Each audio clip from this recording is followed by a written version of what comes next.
dal 9 marzo bloccato a casa, i miei clienti chiusi, le mie aziende chiuse, potranno aprire dal 4, però consegnano a chi? Solo chi esporta tanto può consegnare. In Italia è tutto bloccato, è un controsenso secondo me aver bloccato la filiera, le filiere non vanno bloccate.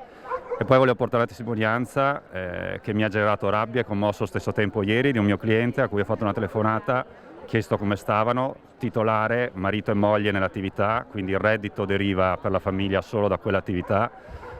A marzo non si sono pagati i compensi, ad aprile non si sono pagati i compensi, questo per far fronte a pagare il mutuo di un negozio, l'affitto di un altro negozio. Tutti i fornitori hanno ringraziato, perché non sono abituati a fare insoluti, chi gli ha fatto dilazione di pagamento, pagare tutte le utenze e vergognoso anticipare la cassa integrazione per i loro 4 dipendenti. Questa è una vergogna. Loro hanno detto noi fino al 30 giugno i soldi per tenere in piedi tutto ce li abbiamo, dopo il 30 giugno se non riparte noi non sappiamo come fare. Io vorrei sapere chi dà risposte a questa gente. Spero che dia una scossa un po' tutto quanto per poter ripartire di nuovo, perché già è difficile per me che sono nuova nel settore. Speriamo di ripartire in fretta e ritornare alla normalità, insomma. Azienda Mareno di Piave di Costruzione Stampi, e sono qua in solidarietà a tutti quelli che hanno un negozio qua che non possono andare avanti in queste condizioni qua.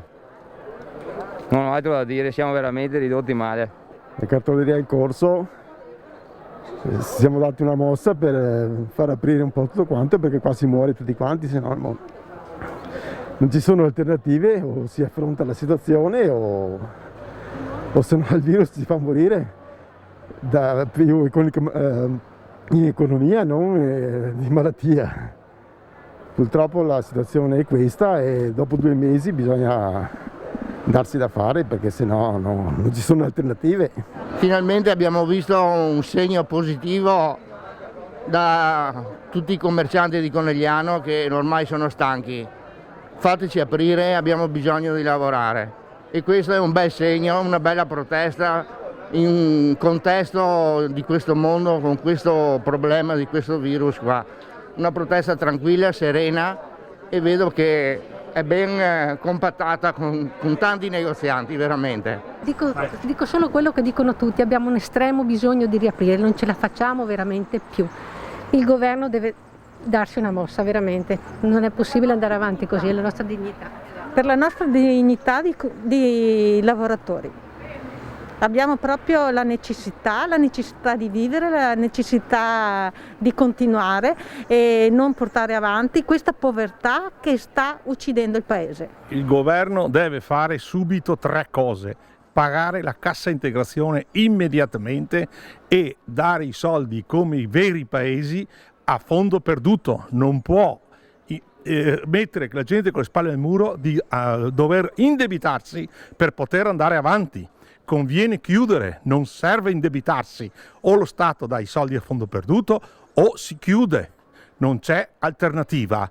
La cassa integrazione è fondamentale perché la tensione sociale stanno per esplodere. Il mese di marzo non è stato incassato ancora nessuna cassa integrazione del mese di marzo. La situazione è molto pesante, ci sono milioni e milioni di italiani che stanno aspettando la cassa integrazione e abbiamo milioni di partite IVA terribilmente in crisi. Dunque lo Stato deve intervenire con la massima velocità, e intendo dire questione di giorni, non di settimane, perché tutta questa gente che vediamo fra 6 mesi sono tutti con la partita IVA chiusa e lavoreranno a nero per mangiare.